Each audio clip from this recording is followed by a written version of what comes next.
Subscribe now and press the bell icon. Never miss an update. अनफॉल foundation Mumbai में एक बड़ा नाम है। ये बड़ा नाम ऐसे ही नहीं बना। अनफॉल फाउंडेशन ने लोगों के लिए बहुत काम किए हैं। कोरोना काल में राशन बांटना, खाना देना या मेडिसिन, हर तरह से लोगों की मदद की है। हमने बात की अनफॉल फाउंडेशन के अनवर हुसैन से। देखिए काशिफ जैदी की रिपोर्ट। तो जिस तरीके से आप देख रहे हैं, ये एक बीएमसी स्कूल है जिसको कन्वर्ट किया है आइसोलेशन सेंटर में, और अनफॉल फाउंडेशन बीएमसी के ताउन से यहाँ पर ये काम कर पाया है। जिस तरीके से हमारे वॉलंटियर ने बताया, हमने इसको 2 हिस्सों में डिवाइड किया है। आइए आपको अंदर से दिखाते हैं किस तरीके से तैयारी की गई है आइसोलेशन सेंटर के लिए। ये सारे रूम्स हैं जहाँ पर आइसोलेशन वार्ड्स बनाए गए हैं। ये इस तरफ जो हम चल रहे हैं, ये लेडीज वार्ड है, और हम आपको बताना चाहेंगे कि किस तरीके की चैलेंजेस जो है हमने फेस की। हमारे साथ हैं हमारे वॉलंटियर अकील भाई। अस्सलाम वालेकुम। अकील भाई, जब ये स्कूल हम लोगों को मिला तो क्या सारे चैलेंजेस थे जो हम लोगों के सामने थे और हमको उनका हल निकालना था? जैसे कि काफी दिन से बनता उर्दू स्कूल था, काफी दिन से बनता, इसके वजह से हम लोग को इसमें बहुत मेहनत करनी पड़ी। काफी वॉलंटियर लगे, जिसके जैसे कि लैट्रिन, बाथरूम, ये सब बहुत गंदा था, रूम बहुत गंदे थे, इसमें एग्जॉस्ट फैंस का सेटिंग नहीं था। ये सब साफ सफाई ऊपर से नीचे तक का काफी चीज लगी और बहुत मेहनत लगी, बहुत वॉलंटियर लगे, तब जाके इसको हम लोग ने आइसोलेशन सेंटर के रूप में बदला। जज़ाकल्लाह, अल्लाह कबूल करे। और कितना वक्त लग गया इस सब काम में? कम से कम 20 से 25 दिन लग गया हम लोग को इसमें, और रोज डेली हम लोग आते थे। डेली आके इसको कैसे करेंगे वैसे सेटिंग करते, झाड़ू ये सब पूरा सेट करते थे। जैसे कि अभी बारिश हुई थी, इसमें थोड़ा प्रॉब्लम है, यहाँ से पानी का ये था, वो भी हम लोग ने चेक करके उसको भी क्लियर किया है। माशाल्लाह। थोड़ा बताएंगे क्या एक रूम के अंदर में किस तरीके की फैसिलिटीज है? जैसे कि ये रूम 6 बेड है, 6 बेड है, और 6 बेड डिस्टेंस पे हम लोग ने लगाया है। उनका सब कुछ सिस्टम अलग रहेगा। बाहर पानी का है, उसके गर्म पानी, हॉट पानी और ठंडा पानी दोनों का हम लोग ने मशीन लगाया हुआ है। उधर बाहर डस्टबिन है। खाने का जो भी है सिस्टम, वो बाहर से आएगा, वो खाना उनको डायरेक्ट उनको मिल जाएगा। वो एज ए वॉलंटियर उनको दिया जाएगा। अल्हम्दुलिल्लाह। तो नाज़रीन, आप देख रहे हैं, ये अल्हम्दुलिल्लाह आप लोगों की दुआओं से और अनफॉल फाउंडेशन की कोशिशों से ये आइसोलेशन वार्ड जो है इस वक्त रेडी है, और इंशाल्लाह कल से ही यहाँ पर पेशेंट्स आना शुरू हो जाएंगे और ये आइसोलेशन वार्ड इंशाल्लाह शुरू हो जाएगा।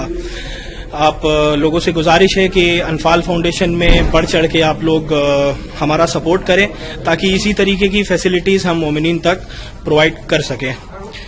वालेकुम सलाम वरहमतुल्लाहि वबरकातुहू। की टीम है ये इस वक्त अनफॉल फाउंडेशन के पास हमारे साथ मौजूद है अनवर भाई, और आइए उनसे बात करते हैं कि अनफॉल फाउंडेशन किस लेवल पे कैसे काम करता है, क्या क्या काम करता है। बिस्मिल्लाहिर्रहमानिर्रहीम, अस्सलाम वालेकुम।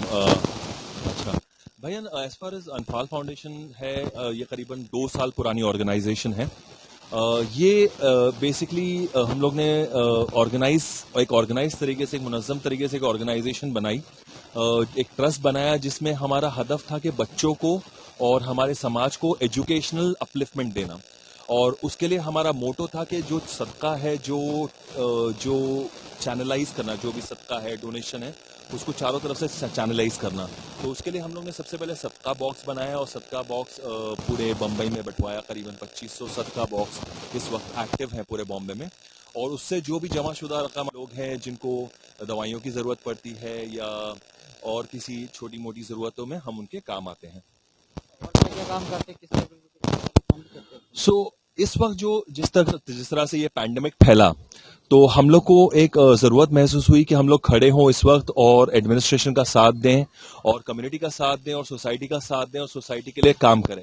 तो सबसे पहले हम लोग, जैसे ही पैंडेमिक अनाउंस हुआ और लॉकडाउन अनाउंस हुआ, हम लोग ने सबसे पहले पुलिस और गवर्नमेंट महकमों के लिए पीपीई किट उपलब्ध करवाई, और उसके अलावा हम लोग ने थर्मस, जो गर्म पानी के थर्मस हैं पुलिस के लिए, वो हम लोग ने बंटवाए, और ऐसे कई तरह के छोटे मोटे एक्शंस लिए जिससे हम एडमिनिस्ट्रेशन की हेल्प कर सकें। और उसके बाद फिर हम लोग इमीडिएटली हम लोग ने एक मीटिंग कॉल की हमारे डोनर्स के साथ, और इसके साथ हम लोग ने बुलवाया अपने वॉलंटियर टीम को, और हमारी मैनेजमेंट टीम जमा हुई। हम लोग ने इमीडिएटली एक्शन लिया। कुछ ऐसे परिवार थे जिनका कोई खाने पीने का कोई इंतजाम नहीं था और तकरीबन 10 दिन हो चुके थे लॉकडाउन के और कोई कहीं का किसी का कोई चारा नहीं था। ऐसा लग रहा था कि बहुत लंबा चलेगा। तो उस वक्त मार्च में और स्टार्टिंग ऑफ अप्रैल में हम लोग ने इमीडिएटली डिसीजन लिया।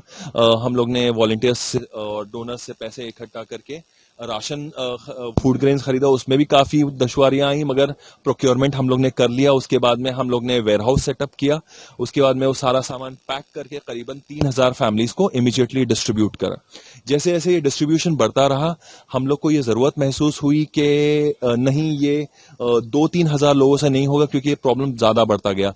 तो और प्लस माह रमजान भी करीब आता गया तो हम लोग ने इमीडिएटली हमारे वॉलंटियर्स को कांटेक्ट किया, डोनर्स को कांटेक्ट किया और फंड्स इकट्ठा किए और हम लोग ने फिर इमीडिएटली इन करीबन 10,000 फैमिलीज के हिसाब से बहुत सारा राशन फूड ग्रेन्स प्रोक्योर किया, पैकिंग किया और थर्ड माह रमजान तक इंश्योर किया कि 10,000 फैमिलीज तक ये सामान पहुंच जाए और हम लोग उसमें कामयाब हुए। पेशेंट के लिए आप लोगों ने कुछ काम अंजाम दिया?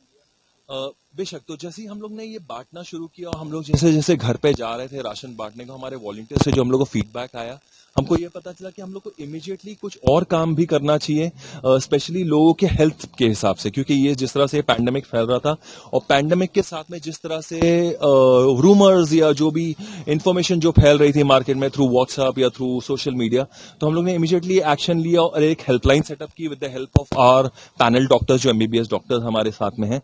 उनके साथ हम लोग ने मिलकर एक हेल्पलाइन सेंटर सेटअप किया। लोगों के कॉल आने लग गए, हम लोग लोगों को हेल्प करने लग गए फिजिकली और मेंटली। हम लोग के पास उलमाओं की टीम हमारे पास आई, उनके साथ हम लोग काम करने लग गए और इमीडिएटली ये जैसे जैसे आगे बढ़ता चला गया तो हम लोग को बरियल का रिक्वायरमेंट्स आए क्योंकि लोग डर रहे थे कि कैसे ऐसे बॉडियों को डिस्पोज किया जाए। सिमेट्रीज रेडी नहीं थे उनको लेने के लिए, तो हम लोग ने इमीडिएटली एक